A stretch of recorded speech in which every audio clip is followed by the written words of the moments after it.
한중 관계 불과 몇 년 전만 해도 황금기라고 불렸잖아요. 근데 지금은 완전히 얼어붙었죠.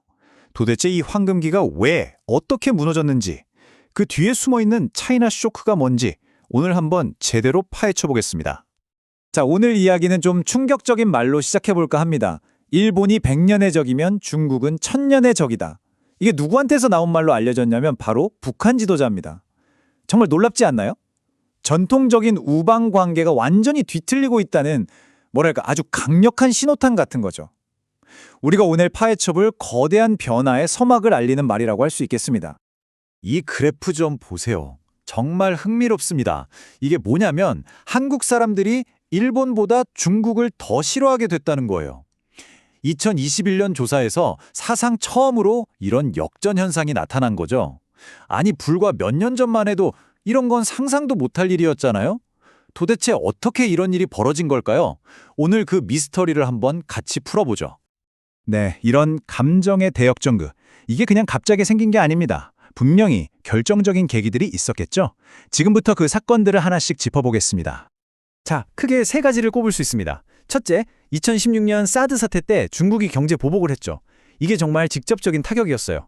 둘째, 전 세계를 휩쓴 코로나19 팬데믹, 그리고 그 기원에 대한 논란, 이것도 불신을 키웠죠. 그리고 마지막으로 시진핑 주석의 외교 스타일, 굉장히 공격적이고 국수주의적인 모습이 경계심을 확 키운 겁니다. 이 세 가지가 한꺼번에 터지면서 한국인들의 시각이 완전히 바뀌어버린 거죠.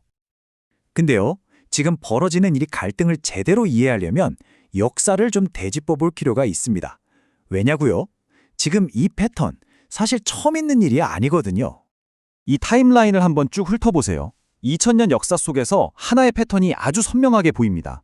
그게 뭐냐면 중국이 통일되고 강적해지면 한반도는 항상 엄청난 안보 위협에 시달렸다는 거예요.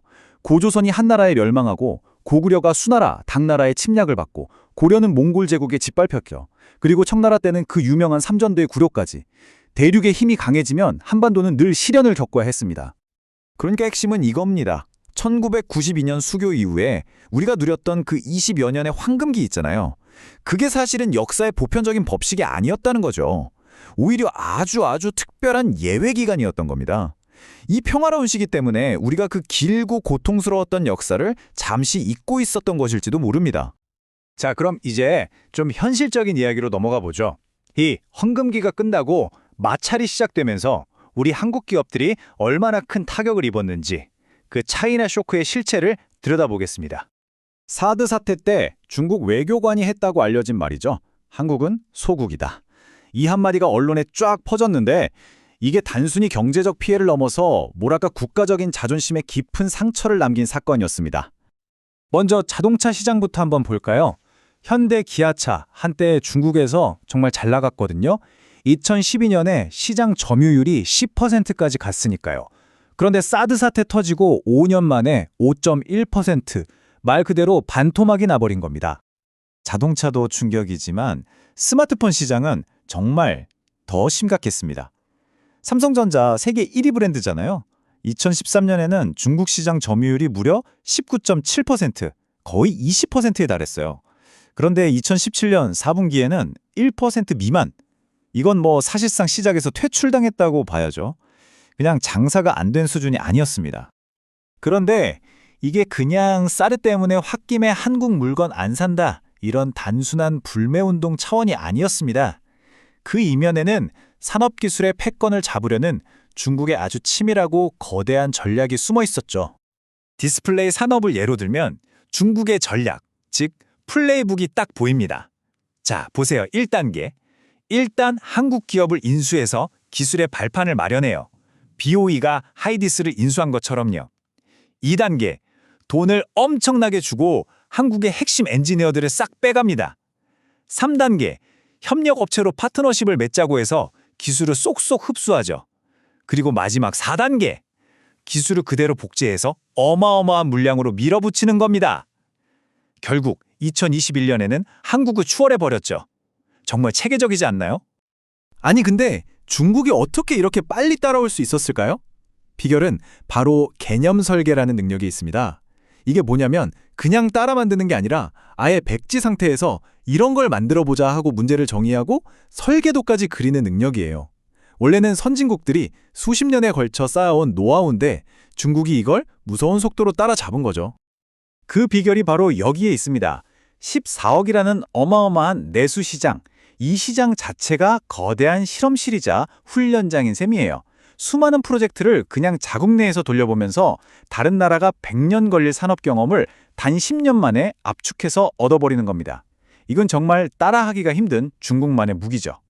자, 이렇게 경제와 산업 분야에서의 경쟁이 이제는 훨씬 더 스케일이 큰 지정학적인 대결 구도로 번지고 있습니다. 바로 신냉전의 시대가 열린 거죠. 시진핑 주석이 집권하면서 중국의 외교 정책이 완전히 180도 바뀌었습니다.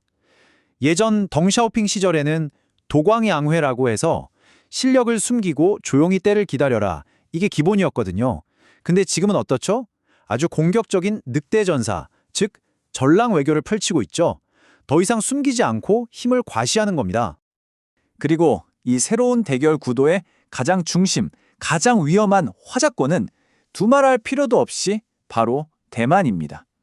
영국의 이코노미스트지가 지구상에서 가장 위험한 곳이라고 표현했을 정도니까요. 시진핑 주석에게 대만 통일은 그냥 땅을 넓히는 문제가 아닙니다. 여기에는 세 가지 궁극적인 목표가 있어요. 첫째, 하마의 중국이라는 국가 통일의 약속을 이행하는 것. 둘째, 세계 반도체 공급망의 심장인 TSMC를 손에 넣는 것. 그리고 마지막으로 이걸 성공시켜서 자신의 정치적 위상을 확고하고 장기 집권의 명분을 만드는 거죠. 영토, 기술, 권력, 이 모든 게 걸려 있는 겁니다. 결국 이 모든 상황은 하나의 질문으로 이어집니다. 시진핑은 과연 푸틴이 걸어간 그 길을 똑같이 따라갈 것인가? 지금 국제사회가 가장 예의주시하고 있는 가장 긴급한 질문이라고 할 수 있겠죠. 자, 그럼 결론입니다. 이런 격변의 시대에 우리는 어떻게 해야 할까요? 가장 중요한 건 대한민국이 더 이상 과거에 작고 약한 나라가 아니라는 사실을 스스로 인정하는 겁니다. 우리의 힘과 전략적인 가치를 제대로 알고 자신감을 갖고 이 새로운 시대를 헤쳐나가야 한다는 거죠. 마지막으로 이 질문을 던지면서 오늘 이야기를 마무리할까 합니다. 이렇게 경쟁이 격화되는 시대에 대한민국을 지킬 수 있는 유일한 방어수단은 과연 무엇일까요? 어쩌면 그건 바로 우리는 작은 나라라는 생각에서 벗어나 우리가 이미 이뤄낸 글로벌 강국의 위상에 걸맞은 전략적 자신감을 갖는 것이 아닐까요?